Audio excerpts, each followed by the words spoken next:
Buenas tardes a todos los que nos están, a todos los que se conectan por primera vez a esto que hemos decidido llamar Ciudad y Democracia, una conversación que estemos planteando entre el equipo de Transecto. Quien está aquí hoy con nosotros es Andrés Peñalosa. Ahora vamos a presentar a Andrés y nos va a comentar de qué se trata esto de Transecto. Y por mi parte, Daniel Martínez, miembro del Proyecto BASE, y con el interés fundamental que tenemos nosotros de discutir, de entender, de descubrir y generar también curiosidad en las personas que se estén conectando o que luego puedan ver esto en la versión que estemos grabando, acerca de cómo vemos la ciudad, cómo percibimos las dinámicas sociales, urbanas y políticas en nuestras ciudades y qué tanto esto nos afecta a nosotros en el ámbito público y en el ámbito privado. No quiero extenderme mucho, más bien quiero darte el turno a ti, Andrés, de presentarte, que la gente sepa quién eres y también nos comentes un poco de qué se trata Transecto. Gracias, Daniel. Bueno, yo soy urbanista, egresado de la Simón Bolívar en Caracas, que fue donde nos conocimos tú y yo por primera vez, Daniel. Y bueno, trabajé 5 años en la administración pública en 2 municipios de Caracas y nada, estoy viviendo ahorita en Vancouver, Canadá, haciendo una maestría, bueno, acabo de terminar una maestría en políticas públicas y estoy trabajando en una organización de investigación de vivienda. Y bueno, hace poco más de un año ya comenzamos varios amigos egresados todos de la Simón Bolívar, planificadores todos. Comenzamos un proyecto llamado Transecto, que lanzamos fue al final, ahorita en abril, si no me equivoco. Queremos que sea un blog o uno de los blogs más importantes de planificación urbana y urbanismo en español. Nos dimos cuenta que este contenido no está demasiado fácil para alcanzar para el público latinoamericano, y nuestra idea desde el principio fue ser un portal de todo lo que estamos viviendo los 5 editores de Transecto. Todos estamos fuera de Venezuela.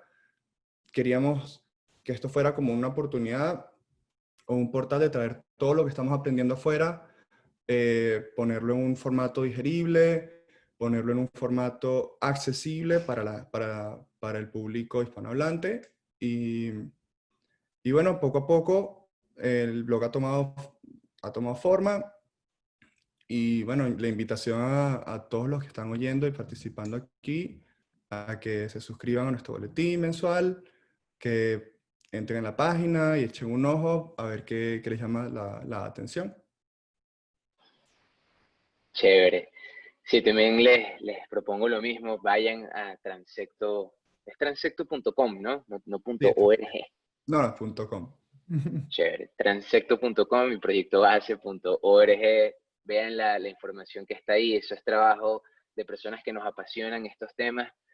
Y bueno, vayamos directo al grano. Esta intención o esto que queremos hacer nosotros es una vez al mes discutir por lo menos un artículo de los que tienen los muchachos del equipo de Transecto y con base o sobre la base de ese artículo poder discutir otros temas que estén alrededor de este concepto. En este caso, Andrés escribió un artículo llamado Parques de Bolsillo aprovechando hasta la última esquina. Entonces, empecemos a hablar de esto, Andrés. ¿De qué se trata este artículo? ¿Puedes darnos por lo menos unas breves ideas o las ideas más importantes de lo que estuviste comentando? ¿De qué se trata esto de los parques de bolsillo? Bueno, los parques de bolsillo, bueno, el artículo está publicado en una sección que llamamos Glosario, que es una sección que tenemos en el blog principalmente para dar como una descripción muy sencilla, una introducción muy sencilla a algún concepto, alguna idea de planificación urbana o temas de la ciudad que se estén discutiendo y que sean, bueno, que consideremos relevantes. En este caso, bueno, uno de los, como de los conceptos más cool o sea, que se manejan ahorita es el tema de los parques de bolsillo como alternativa a generar espacios públicos en las ciudades.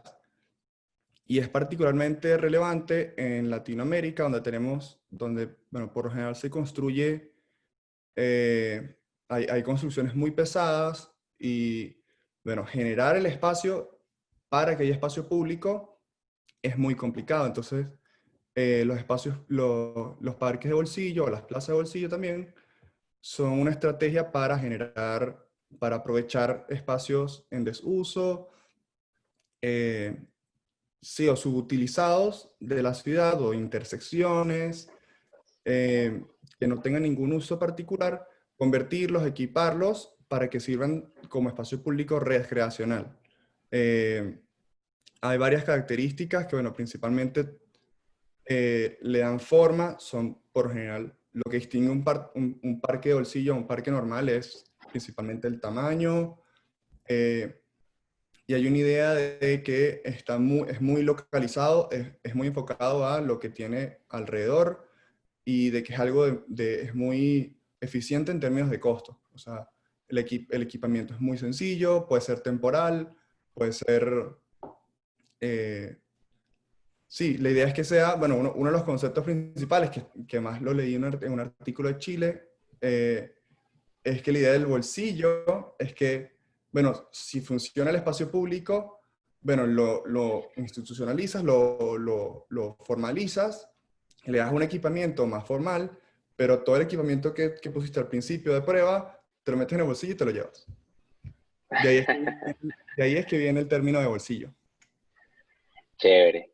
Bueno, y me imagino que también podríamos ir hablando de algunos ejemplos y tú por la experiencia, la experiencia que tuviste trabajando en alcaldías en Caracas, pero también lo que has podido ir aprendiendo ahora que estás en Vancouver, quizás podremos ir hablando de algunos ejemplos, pero también me gustaría arrancar hablando un poco del espacio público. Creo que es un concepto que quizás no todo el mundo entiende bien y también es un concepto que es bastante amplio, diría yo. O sea, no, muchas veces pensamos que el espacio público es necesariamente una plaza o un parque, sin pensar que el espacio público también tiene como múltiples dimensiones, más allá de la dimensión urbana o la dimensión física. También esta idea de que sea público refiere o tiene un concepto muy importante del uso que se le da o de qué forma es que la persona, el ciudadano, se relaciona con estos espacios, desde la calle, la calzada, el bulevar, en fin. No pretendo que estemos haciendo un catálogo de los distintos espacios públicos, pero sí también hablar de por qué es importante un espacio público en la ciudad y desde un punto de vista ya más hablando de la relevancia para la democracia, la relevancia para, para la ciudadanía, para la sociedad, el espacio público te- termina siendo un espacio de encuentro, termina siendo el teatro donde la sociedad, donde los ciudadanos generan distintos, los llamados políticos, las protestas, donde se da el intercambio social, el intercambio comercial, termina siendo este espacio de la ciudad donde ocurren la mayor cantidad de interacciones sociales. Yo no sé, desde el punto de vista ya del urbanista, Andrés, ¿cuál consideras tú que es el rol que cumple el espacio público en la ciudad? Porque es que esto es relevante, porque la gente tiene que saber, pensar, hablar del espacio público. Bueno, o sea, lo más importante del espacio público es lo que tú dices, es el espacio de encuentro. O sea, ese es el verdadero rol que tiene el espacio público en la ciudad. Es permitir el encuentro y el movimiento de las personas en las ciudades. Hay que recordar que las ciudades son para las personas, no las personas son de la ciudad. Y, y eso habla mucho de cómo están distribuidas como los espacios y por qué necesitamos como tener acceso a espacios públicos de diferentes formas, de diferentes, eh, como que atiendan a diferentes públicos y que atiendan a diferentes necesidades. Eh, o sea, cuando se habla de espacio público, siempre se habla como de la plaza y el parque. Es como muy formal, sobre todo en el contexto venezolano. Siempre que se habla del parque es como el parque, es como aquella cosa que está sola y nunca pensamos, o como que nunca tenemos como muy presente que la calle y la acera también es espacio público, y la islita que divide una calle que va para este lado y para este otro también es espacio público y es de todos.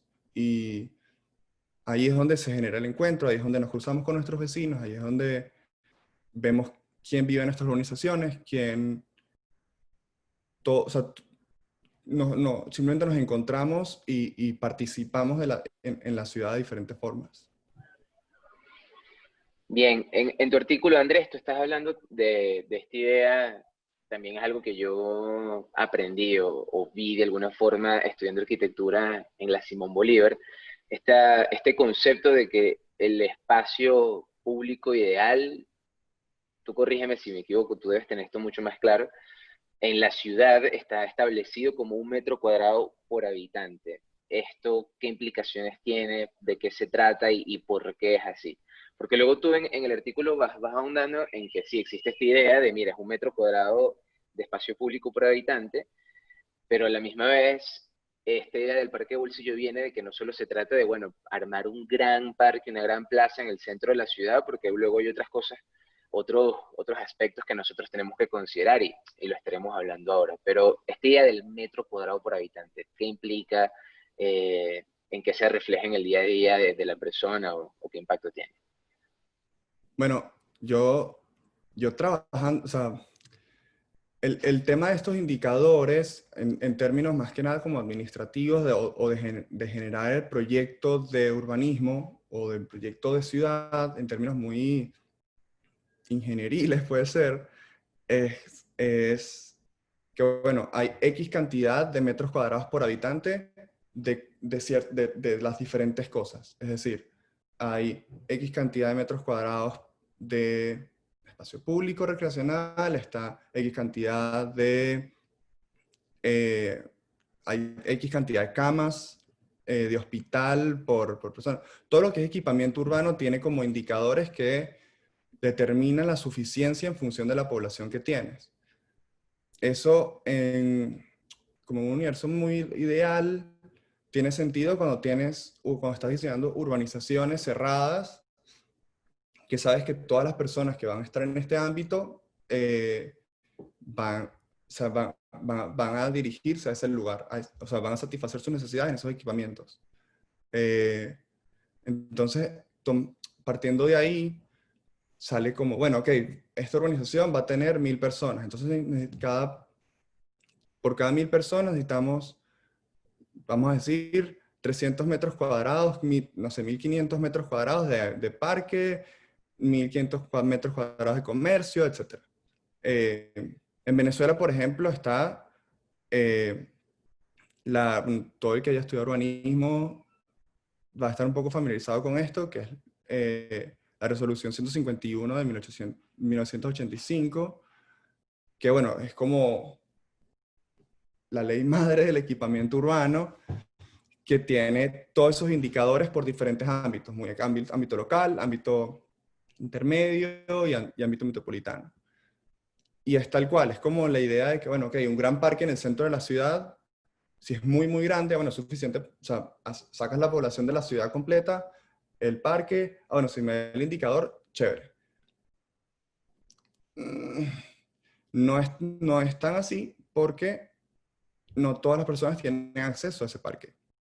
Entonces no es como darle check a una listica de cosas que tienes que cumplir, sino es pensar en, yo estoy diseñando no para cumplir números, sino estoy pensando en la ciudad para satisfacer a las personas que van a vivir en ella. Y de ahí viene como toda esta movida o esta forma de pensar de que no solo es generar áreas o metros cuadrados de espacio público o comercio, sino es generar, es facilitar el acceso a las personas a estos servicios. O sea, por ejemplo, Bien, ahorita, perdón, Dani, yo estaba no, no, no. revisando para dar un dato un poquito más actualizado. En el caso de Venezuela, o bueno, de Caracas, perdón, o sea, por ejemplo, la OMS, por ejemplo, es una de estas grandes organizaciones como internacionales que ha que ha establecido como un indicador, por ejemplo, para dar como, para decir, bueno, esto satisface las necesidades. Dice, son entre 10 y 15 metros cuadrados por habitante de espacio público. Y en el caso de Caracas, bueno, los estiman alrededor de 1.2 metros cuadrados por habitante. Y esa es una de las, como de las bases principales que en aquel momento querían, bueno, se tomaron para hacer la propuesta del Parque La Carlota. Con el Parque La Carlota, o sea, ese índice de 1.2 iba a subir, bueno, considerablemente, pero de nuevo, haces un parque en La Carlota, en el caso de Caracas, que es un valle, mucha gente que vive al sureste, al suroeste, no tiene acceso a ese parque. O sea, no va a pasar por ahí del camino del trabajo a la casa, no va a pasar por ahí un fin de semana que quiera ir a dar una vuelta. No, y aquí es un ejemplo que me parece muy bueno, porque también en este artículo estás hablando específicamente, lo mencionas como espacios públicos recreacionales, y tenemos entonces ahorita muy clara la imagen del parque, y precisamente porque el artículo habla de los parques de bolsillo. Pero entonces ya estás introduciendo este tema de la accesibilidad y que no solo se trata de la cantidad de espacio que se le esté dando a una ciudad, no, eso no es suficiente, sino que las personas pueden llegar directamente a ese sitio. Pero es que yo también pondría sobre la mesa el hecho de que no necesariamente tiene por qué ser un parque, e incluso me acuerdo en la clase de diseño, yo tuve la oportunidad de ser parte de un curso donde estábamos haciendo propuestas también para este proyecto. Quienes no lo sepan, lo que está mencionando Andrés es un concurso que se dio en aquel momento gracias a la alcaldía metropolitana que existía en aquel entonces, para que lo que es el aeropuerto de La Carlota en la ciudad de Caracas se convirtiese en un gran parque metropolitano, entre otras de los incentivos que trae esto es cumplir con estos números que están mencionando Andrés, es decir, con un gran parque en esa zona estaríamos diciendo que, bueno, que ya viendo nada más las cifras en una tabla, per cápita se estaría cumpliendo con el número, pero que no todos tienen acceso. Pero es que yo creo, Andrés, que tampoco se trata necesariamente de que sea un parque, como tú dices, y aún así en Caracas es una ciudad que se mueve de este a oeste, cuyas conexiones norte-sur son muy precarias. Y muchas personas estaban, de acuerdo, profesores de arquitectura en aquel momento, cuestionando el hecho de por qué tener que hacer todo eso, un gran parque, y por qué no seguir haciendo ciudad, por qué no seguir construyendo conexiones, por qué no seguir construyendo espacios que incluso generen empleo, que se generen más vivienda, que se generen más edificios. Y bueno, y ahí se van dando distintas visiones de esto, pero también quisiera preguntarte qué opinión tendrías tú, no sobre el caso específico de la Carlota, sino esta idea de que cualquier espacio residual o muchas iniciativas que yo he visto también en Venezuela y en Caracas, de tratar algunos espacios, sobre todo en los barrios, convertirlos de una vez en parques.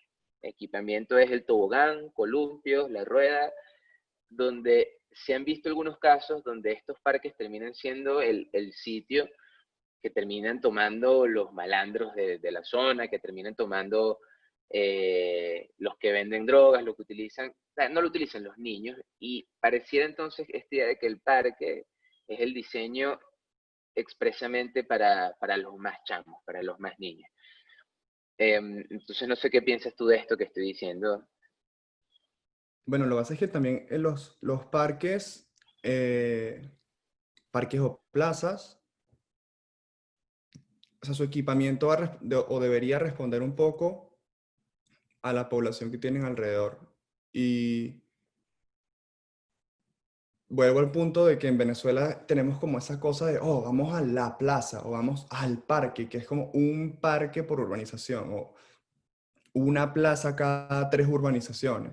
Por eso el artículo que yo escribí comienza preguntando si vives en una ciudad o en tu situación vives a menos de 10 minutos de un parque.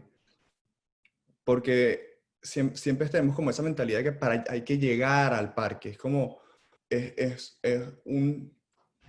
una cosa que está como medio alejada y no forma tanta parte de nuestra vida cuando en realidad no tienes que tener un parque ni una sola plaza por urbanización, sino que es un poco lo que proponen los parques de bolsillo, que es como, bueno, si tenemos toda esta cantidad de espacios residuales en las urbanizaciones y en las calles, que son esquinitas incómodas, ensanches de acera, intersecciones, bueno, ¿por qué no generar una diversidad de espacios públicos de tipo recreacional, es decir, plazas o parques, y que cada uno pueda tener diferentes equipamientos y para que pueda atraer diferentes públicos?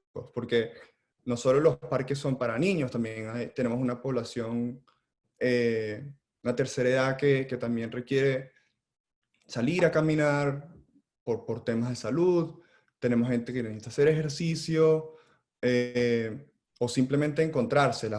Tenemos asociaciones de vecinos que tienen que tener un lugar plano, por ejemplo, para tener reuniones comunitarias, tomar decisiones dentro del barrio, de la comunidad, etc.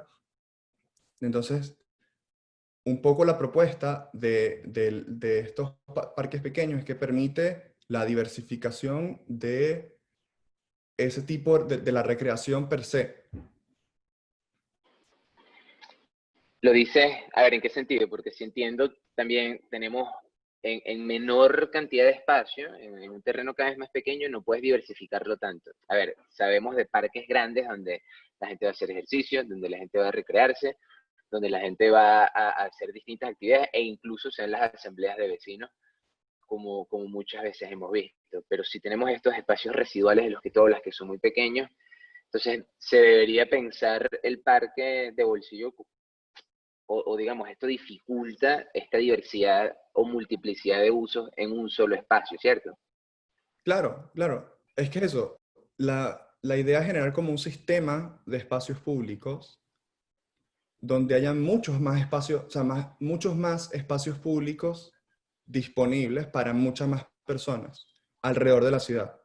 Entonces, en vez de tener un solo parquecito de bolsillo o un solo parque donde, bueno, todas las diferentes demografías de la ciudad tengan que competir para apropiarse de ese espacio por sus necesidades particulares, es decir, no tiene mucho sentido tener de repente mesitas para tomar café y al mismo tiempo un tobogán al lado montado o unas gradas al mismo tiempo.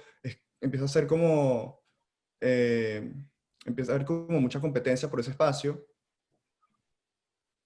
La propuesta, la alternativa o lo que ofrece estos parques es que, bueno, en esta esquina tienes, bueno, de repente tienes algo un poquito más dedicado a los juegos, a actividades lúdicas, y en la esquina de allá, a 100 metros, menos de 100 metros, tienes unas mesitas y ya. Y más por allá tienes un espacio un poquito más grande que de repente puede albergar una cantidad de gente más grande. Entonces, bueno, de repente pones unas graditas para que pueda entrar, para que pueda haber algunas reuniones de vecinos, que pueda haber un público, etc. Entonces, Sí, esto es como interesante. Sí, lo que me parece interesante es que al final también termina siendo un reto de diseño, pero un reto de análisis del espacio, un reto de saber entender, como tú dices, cada espacio que se adecue a las necesidades. Y esto es algo realmente interesante porque siempre al final nos preguntamos cómo medimos esas necesidades, cómo las identificamos y cómo definimos realmente cuáles son. ¿Cómo es que el gobierno de turno, ya sea un gobierno local o ya un gobierno regional, puede definir cuáles son estas necesidades o incluso oficinas de arquitectura, ONGs que se dediquen a esto? Hay distintos métodos para definir esas necesidades y tampoco pretendo entrar ahí, pero siempre se termina dando un intercambio social, un intercambio político, donde la gente participa, donde las comunidades están participando, donde los vecinos buscan también opinar y hay distintos modelos de participación que quizás en tu experiencia con las alcaldías, Andrés, habrás podido ver algo así. Pero sí me parece importante resaltar el rol político que tiene inherentemente el espacio público, donde se terminan dando todas estas interacciones y donde ciertamente a medida que escasea el espacio, los espacios de encuentro son más difíciles de encontrar, tenemos una sociedad que está cada vez más separada. No necesariamente una sociedad dividida, politizada o polarizada. Estoy hablando de una sociedad que no se encuentra para reconocer sus diferencias. Estoy hablando de una sociedad donde difícilmente sabemos quiénes son nuestros vecinos y cómo podemos convivir con nuestros vecinos, porque también de una u otra forma hay un modelo de vida, digamos, donde hay personas que buscan privatizar cada vez más su espacio o resolver todos los asuntos de la vida en los espacios cada vez más privados posibles. En el carro, en mi casa, entonces la casa al final tiene unos muros que las rodean, todas estas rejas que nosotros vimos en nuestra ciudad Caracas, que la reja pobló todas las calles que antes eran calles abiertas donde la gente se encontraba, bueno, por la inseguridad y sí, precisamente por eso. Y ya hablaremos un poquito más adelante de esta relación inseguridad y espacios públicos o los parques de bolsillos propiamente, que qué pasa ahí. Pero, pero que sí es importante resaltar esto. Mientras tengamos una ciudad y sociedades que tengan mayor cantidad de espacios de encuentro, tendremos mayor capital social para poder solucionar los problemas como sociedad. En este caso, como ciudadanos, como venezolanos o como personas de cualquier país o de cualquier ciudad, de cualquier región, ser capaces de identificarnos los unos a los otros y saber que podemos ser un equipo a la hora de resolver algo. En el caso de Venezuela, para nosotros nos marcó mucho esta idea del espacio público siendo el espacio de protesta, siendo que tomamos la calle, no nada más la acera, sino absolutamente todo el espacio de la calle, tomamos las plazas y es ahí donde ocurrían los eventos políticos. Y como eso en el mundo han sucedido muchísimas, hay plazas icónicas, está Tiananmen Square en China, que es muy simbólica, pero a la misma vez tenemos la Plaza de la Revolución en Cuba, a la misma vez tenemos la Plaza Bolívar del centro de Caracas, que terminan siendo en lo físico, en lo edificado, son espacios, son unas plazas, espacios públicos, son espacios abiertos, dispuestos, por lo menos físicamente, para que se den estos encuentros. Sin embargo, políticamente, socialmente, no existen las libertades para que las personas realmente estén ahí expresándose con esta libertad, valga la redundancia.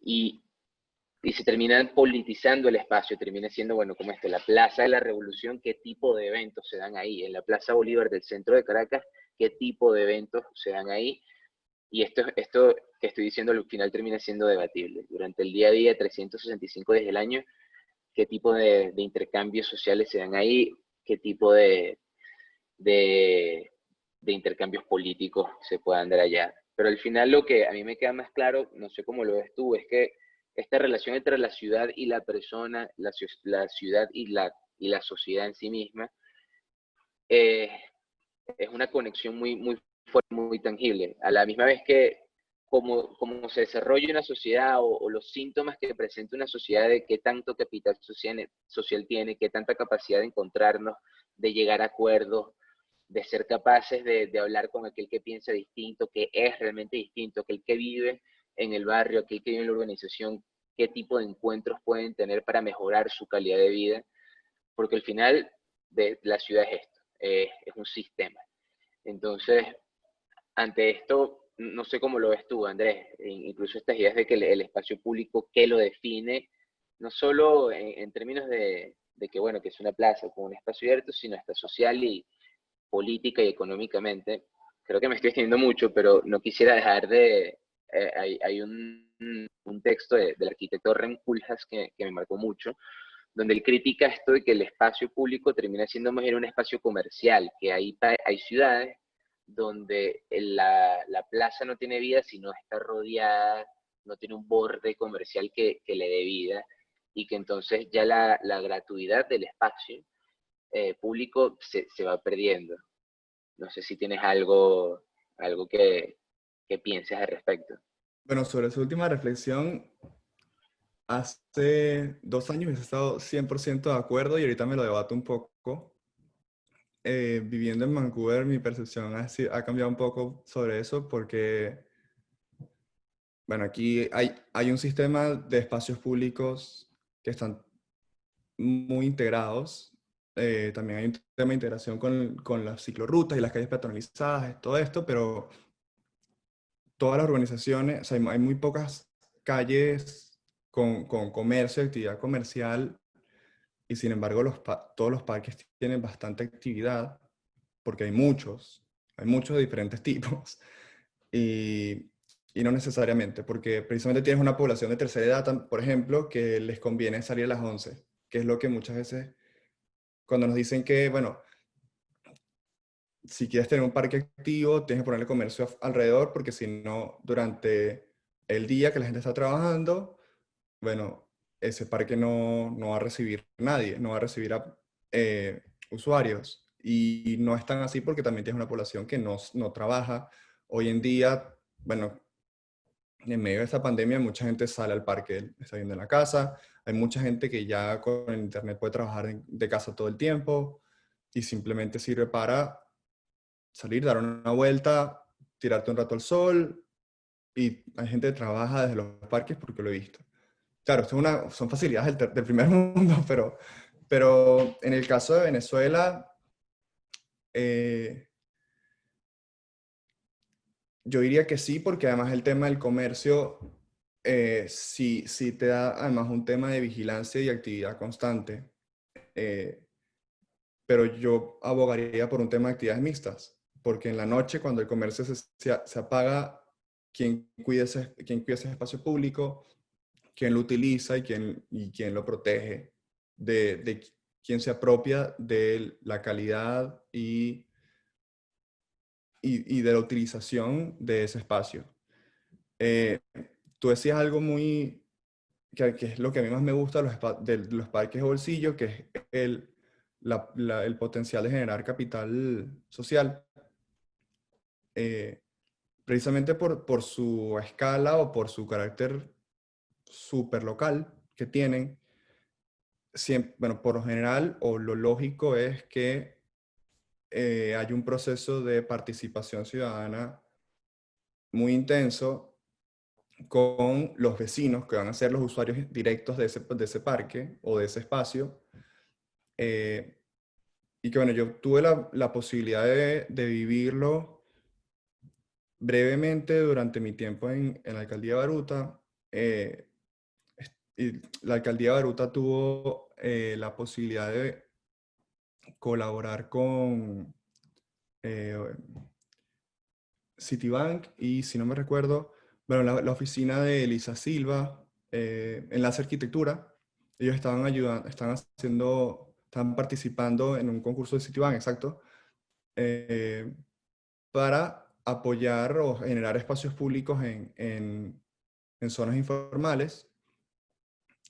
Y nosotros, bueno, con el equipo, con varios departamentos de la alcaldía, fuimos al barrio La Palomera, que estaba justo al lado de la alcaldía, y nada, o sea, hubo un proceso bastante chévere que duró más de 2 años, si no me equivoco. Ya el año pasado fue que hubo la inauguración formal de una placita que recuperaron y formalizaron en La Palomera, en donde, bueno, que originalmente era un botadero de basura y que se paraban carros enfrente, todo esto, y por medio de negociación con los vecinos, con la gente que trabaja en los talleres de enfrente y la misma gente que botaba basura en ese botadero, los usuarios de la cancha que estaba al lado, bueno, se llegaron a unos acuerdos y ahora ese espacio tiene simplemente tiene unas bancas, o sea, una banca alrededor del espacio,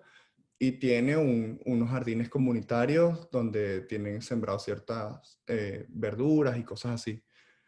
Y eso es un proceso en el que la comunidad tuvo, bueno, participación desde la decisión de qué espacio iban a intervenir, qué hacer con el dinero, qué hacer eh, qué equipamiento darle y a quién iba a beneficiar, qué verduras y qué frutas sembrar, eh, todo ese tipo de cosas.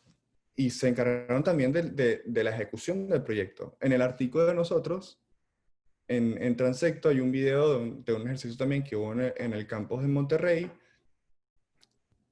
que hubo un proyecto piloto y después se formaliza el espacio y hubo como una formalización real del espacio, todo con intervención constante de los usuarios o sea, la comunidad de la universidad y bueno, la compañía o el grupo que estaba ejecutando el proyecto como tal. Entonces, ese proceso de interacción con la comunidad es probablemente, bueno, personalmente lo que más me gusta de la idea del parque de bolsillo. Además que, bueno, viéndolo desde el punto de vista del sistema, te facilita como conocer, o sea, tener un espacio público al que puedes acudir con mucha frecuencia, cerca de tu casa o cerca de tu trabajo, te permite de verdad conocer a tu comunidad. Es una cosa que lo que tú decías, Ani, que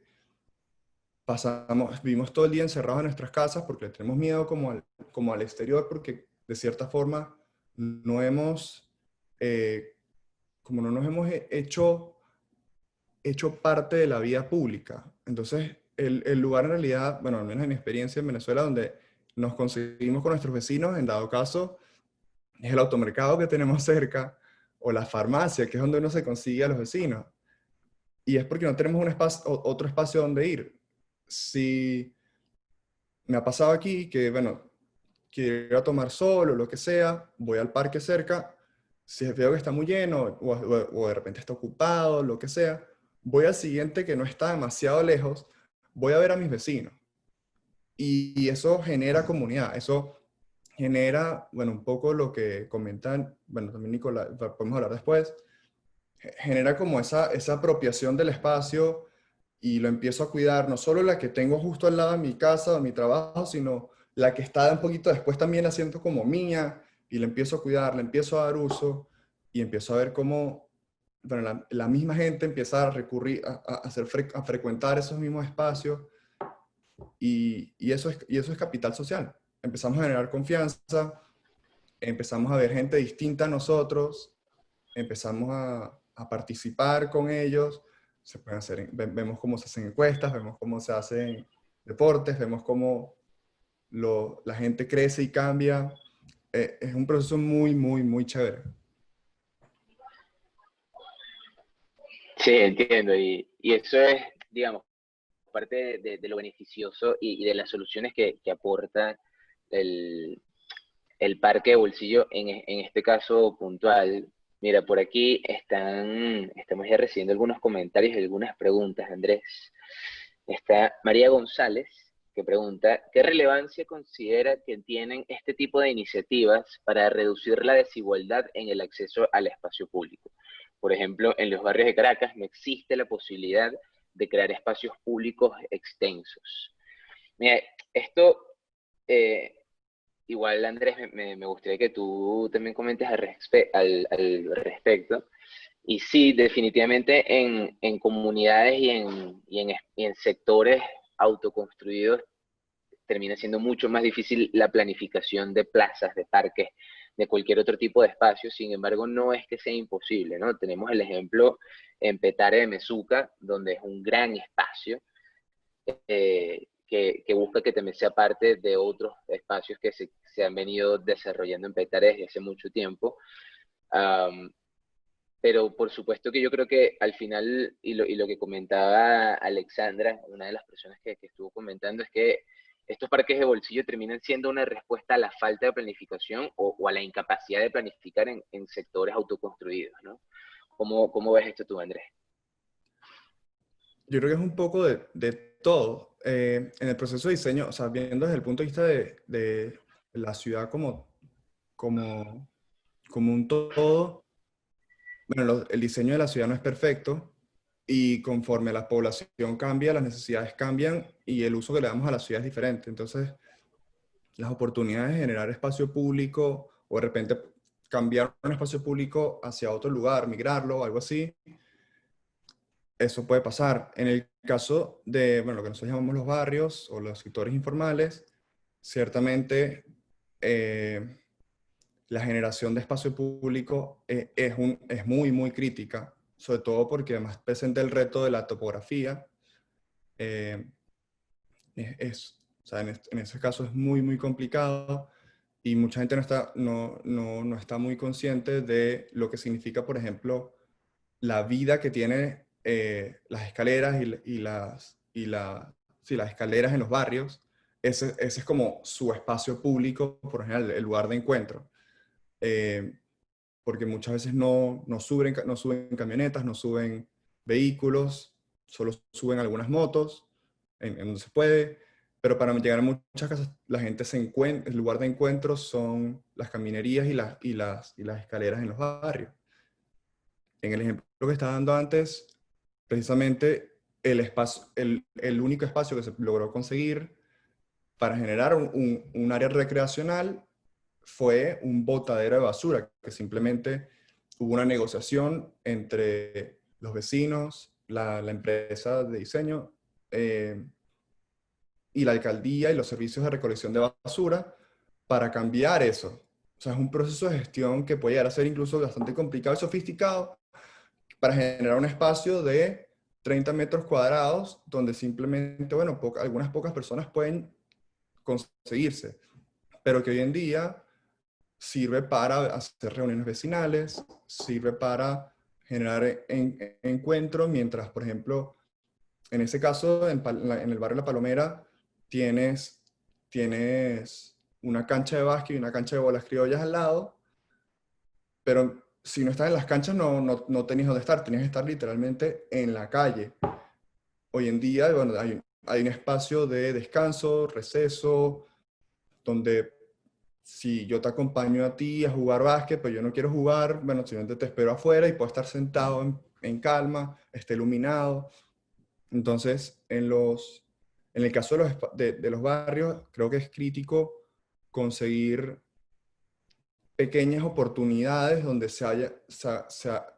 existan estas aperturas y donde entonces ahí lo que va a ser más fundamental va a ser el acondicionamiento del espacio en cuanto a iluminación, eh, equipamiento flexible que permita el uso a diferentes personas eh, y a diferentes demografías, porque bueno, también tienes niños, tienes personas de la tercera edad, etcétera. Eh, hay una preocupación que es, como yo hace mucho tiempo tenía, que era, bueno, en muchos sectores informales, donde bueno, la violencia es uno de los mayores problemas. Creo que tú lo ya te comentado hace un rato, siempre como está el miedo de que bandas o que la violencia se apropie de esos espacios. Sin embargo, hay como un proceso de, bueno, mientras más proliferen estos espacios, más alternativas vamos a tener. Entonces, bueno, si de repente hay una banda que se apropió de esta esquina, que tiene unos bancos, que tiene un tobogán, etcétera, bueno, ¿por qué no vamos a la siguiente esquina? O sea, vamos a ver la forma de conseguir abrir espacio en otra esquina, equipar otra esquina cerca de esta vía pública. Eh, Todos esos sistemas te permiten que, bueno, que no solo los vecinos que dan frente a ese mismo espacio público lo pueden vigilar, porque no tiene por qué ser esta cosa apartada de las viviendas a las que nadie tiene acceso y que no tiene visibilidad. Si son espacios en esquinas, frente a la caminería que da a la puerta de la casa, bueno, el vecino de enfrente es muy probable que tenga eh, capacidad de ver quiénes hacen uso de ese espacio, qué tipo de uso le están dando y quién lo está dañando en ese sentido. Buenísimo, Andrés. Y al final también resulta interesante esta idea de poder percibir, de poder ver cómo se viven los espacios según las determinadas zonas de la ciudad, según las determinadas culturas, si estamos comparando lugares muy distintos, pero también esta idea de cómo puede variar la participación o los lugares o el encuentro dependiendo de cuánto hay o qué cantidad de espacio público posee, posee la gente, ¿no? Y también este es uno de los temas que tangencialmente hemos estado discutiendo, que es acerca de la apropiación. Muchas veces en sectores autoconstruidos, y precisamente quizás es por esta razón en los barrios latinoamericanos, las personas tienden a estar mucho, a tener este sentido de apropiación mucho más elevado, porque termina siendo su barrio, su calle, su casa, y que al final poder construir y poder generar mayores lugares de encuentro con este caso concreto de los parques de bolsillo, resulta, resulta que esto es algo que potencia las capacidades de esa comunidad. Por aquí están preguntando, Andrés, si contamos con algunos ejemplos de donde estas iniciativas han sido exitosas, parques de bolsillo, ya sea dentro o fuera de Venezuela, que que esto haya salido bien. Bueno, sí. Eh, hay muchísimos. De hecho, o sea, los parques de bolsillo no son nada nuevo en el mundo. De hecho, o sea, el primero del que se tiene registro como parque de bolsillo propiamente es de los 60 en Nueva York. Nueva York tiene una cultura de parques de bolsillo y parques semipúblicos muy grande. En Caracas hubo varios como proyectos de generar múltiples parques de bolsillo por parte de las alcaldías. Yo recuerdo cuando yo estaba comenzando, bueno, mitad de carrera en urbanismo, como 2013, 2012, eh, en Chacao, justamente se estaban construyendo 3 parques de bolsillo, que eran parcelas públicas, que eran residuales y no tenían como capacidad de desarrollarse como algún otro tipo de equipamiento, y las convirtieron en parques. Eh, estaban bastante equipadas. Había una enfrente de la Plaza Bolívar de Chacao, una abajo en Bellocampo y el Parque Khalil Gibran, que estaba ya arriba, casi en la entrada de, del Ávila. Esos fueron como los 3 ejercicios que hubo en Chacao. Y en Sucre, por ejemplo, Sucre tuvo un proyecto muy grande, si no me equivoco, eran más de 20 parques de bolsillo en Petare, 29 espacios públicos en Petare, de los cuales muchos eran parques de bolsillo, haciendo principalmente eso, aprovechar esquinas o ensanches de la vía en el que simplemente, en vez de permitir que se parara un carro o 3 carros, bueno, lo equipabas con mecedoras. Habían unas que tenían de estas máquinas de hacer ejercicio que están en la calle, otras tenían columpios, otros tenían simplemente espacio para sentarse. Y la gente, una vez, o sea, los mismos habitantes, una vez que se dan cuenta de el beneficio y el uso que le pueden dar de verdad a esos espacios, simplemente no permiten, la misma comunidad no permite que ese carro, por ejemplo, que se parara en esa esquina, se pare otra vez ahí. Y bueno, poco a poco, si el ejercicio resulta exitoso y ves que la comunidad se apropia ese espacio, bueno, puedes hacer como inversiones un poquito más grandes como para formalizar el espacio un poco más o equiparlo mejor. Pero es eso. Hay un gran factor, este es un poco corto de tiempo, pero hay un gran factor del urbanismo táctico eh, en que interactúa muy bien con los parques de bolsillo, porque el urbanismo táctico tiene ese elemento de que es efímero. Eh, Vamos a ver si esta intervención que quiero hacer funciona. Entonces, en vez de hacer una obra pública con cemento y etcétera, simplemente utilizas materos, utilizas como equipamiento muy flexible, cosas muy flexibles para delimitar el espacio, proteger el espacio y equiparlo. Y bueno, con registro real y sacar números y contar personas, contar usuarios. Y bueno, y la misma participación de la comunidad, ver si el ejercicio es exitoso para ver si vale la pena de verdad hacer el gasto público bueno, hacer la infraestructura como tal, construir el parque. Tal cual. No, y si nos estamos quedando cortos de tiempo, yo creo que es una buena señal y de nuevo esto es algo que seguiremos abordando temas. Por ejemplo, acabas de traer a colación el tema del carro y cómo a través del espacio público es rescatar el espacio para la persona, para el peatón, em, y no como nosotros hemos visto en muchísimas ciudades de Latinoamérica, cómo es que el carro se termina apropiando o termina poblando el espacio que debería ser para la gente. Y aquí hay distintas estrategias y esto incluso transversal o por lo menos se puede conectar también con políticas públicas donde se busca cada vez alejar más el carro, no solo para que haya mayor presencia de peatones, sino también para disminuir la contaminación que esto genera y se van controlando el acceso que aquí se tiene. Mira, hemos tenido bastantes comentarios acá, eso nos alegra muchísimo. Por ejemplo, Juan Valcárcel está mencionando desde su punto de vista ver lo que ha sido la transformación de Medellín, esta ciudad en la que yo me encuentro. La cuarentena me agarró acá en Colombia y he podido compartir con muchas personas y tuve la experiencia, gracias a Dios, de hace algunos cuantos años venir y saber cuál fue esa transformación de una de las que fue las ciudades más peligrosas del mundo a una ciudad donde turistas de todo el mundo viajan para recorrer, para ver, para compartir, ver la cultura, pero también la incidencia que ha tenido el espacio público, específicamente en los barrios o en las comunas, como acá los llaman, y cómo es que las personas se han apropiado, quienes viven en estos sectores autoconstruidos, se han apropiado de estos espacios en colaboración con las alcaldías, con las empresas, y son también precisamente quienes se han venido beneficiando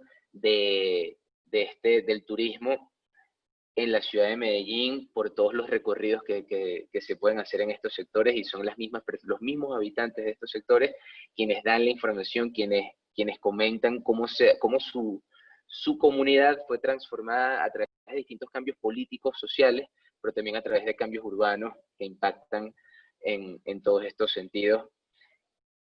Y para hacer la conexión con uno de los temas que han venido tocando, y sé que nos estamos quedando cortos de tiempo, Andrés, a Medellín, por ejemplo, igual que todas las ciudades, le ha afectado muchísimo que uno de sus grandes motores, que era el turismo, se ha visto afectado por el coronavirus. Y por aquí nos están preguntando, a ver qué podemos comentar, pudiésemos luego hablar de esto en otra ocasión. Pero Diego Mejías pregunta, hola Andrés, ¿cómo crees que la pandemia afectará las dinámicas de los espacios públicos en nuestras ciudades y cuáles crees que serán los retos para los diseñadores de ahora en adelante, sobre todo en ciudades de Latinoamérica?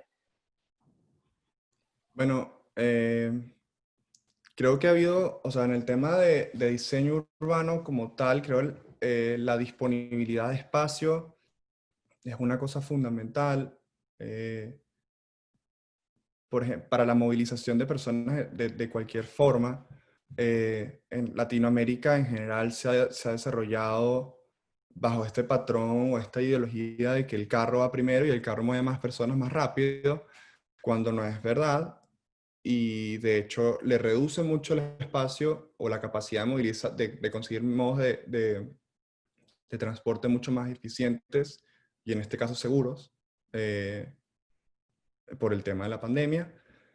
E incluso nos ha demostrado cómo, bueno, por ejemplo, en muchas ciudades, bueno, ahorita París se transformó, por ejemplo, con el uso de bicicletas. Yo sé que, por ejemplo, en el caso de Caracas, el uso de bicicletas es bastante complicado por la topografía, pero si tuviésemos un sistema de transporte público mucho más robusto, por ejemplo, podríamos movilizar muchas más personas con menos espacio de calle y utilizar mucho más el espacio de la acera para generar para habilitar como ese espacio para que la gente camine con distanciamiento, para generar más parques, para generar más espacios donde la gente bueno, que nos dimos cuenta, ya mucha gente no tiene que ir a la oficina en muchas partes del mundo.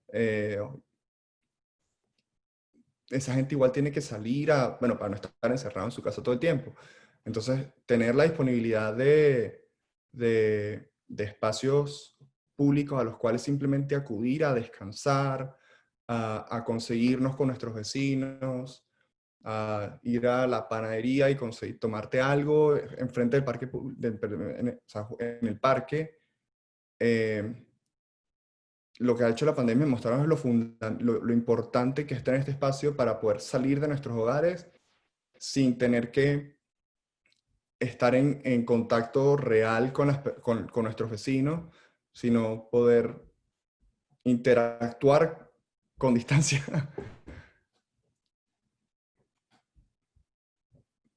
Chévere, Andrés.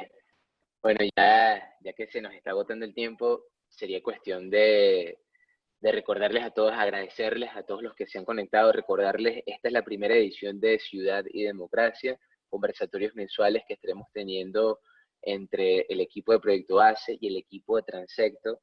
En los comentarios ya les hemos dado los links a ambas páginas, sin embargo, ya lo estamos haciendo de nuevo. Y de nuevo, Andrés, quisiera cerrar para ti, ¿cuál puede ser una conclusión de la conversación que hemos tenido? Abordamos muchos temas solamente partiendo de esta idea del parque de bolsillo y de poder aprovechar hasta la última esquina, como lo llamaste tú. Pero si algo me deja a mí en esta conversación que hemos tenido contigo y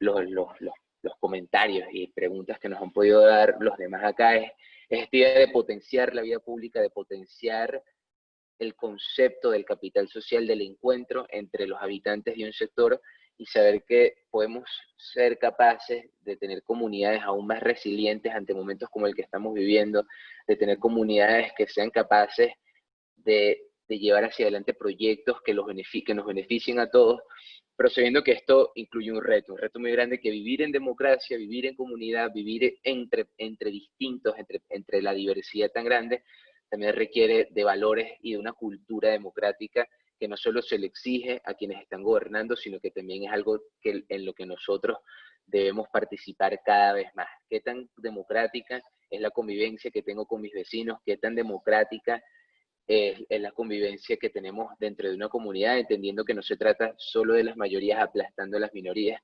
sino de reglas claras de participación, de convivencia y muchas otras cosas que seguiremos viendo a lo largo de estos conversatorios de Ciudad y Democracia.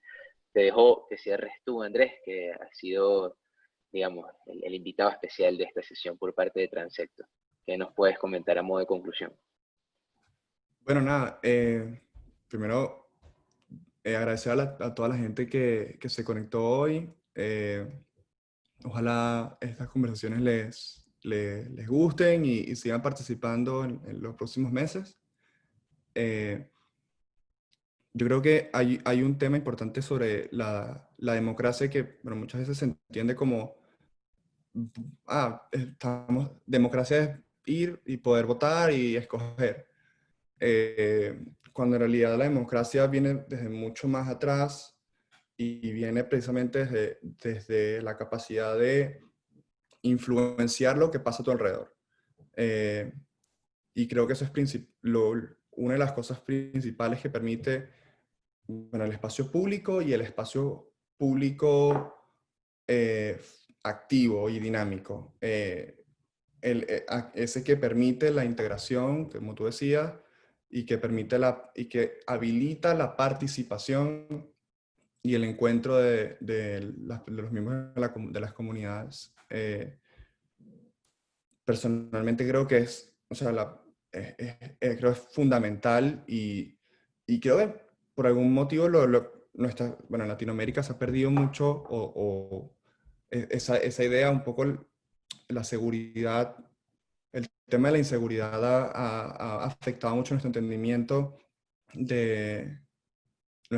del espacio público y creo que la pandemia solamente nos ha demostrado lo importante que es y nos ha recordado qué tan importante es poder contar con un espacio para encontrarnos sin tocarnos y mantenernos distanciados, qué tan importante es poder tener una voz en lo que pasa en tus alrededores y, y eso, y qué capacidad tenemos nosotros de verdad generar capital social, generar comunidad y aprovechar y darle vida a nuestras ciudades. Porque eso, las ciudades son para vivirlas. Las ciudades dependen de la vida que le damos, no al revés. Tal cual, las ciudades son para vivirlas. Y bueno, muchísimas gracias Andrés, gracias a todo el equipo de Transecto y gracias a todos los que nos han estado acompañando en esta primera edición de Ciudad y Democracia. Nos vemos el mes que viene. Ya les estaremos mandando la información de cuáles son los artículos que estaremos conversando para la siguiente edición. Un abrazo a todos y muchísimas gracias. Chao.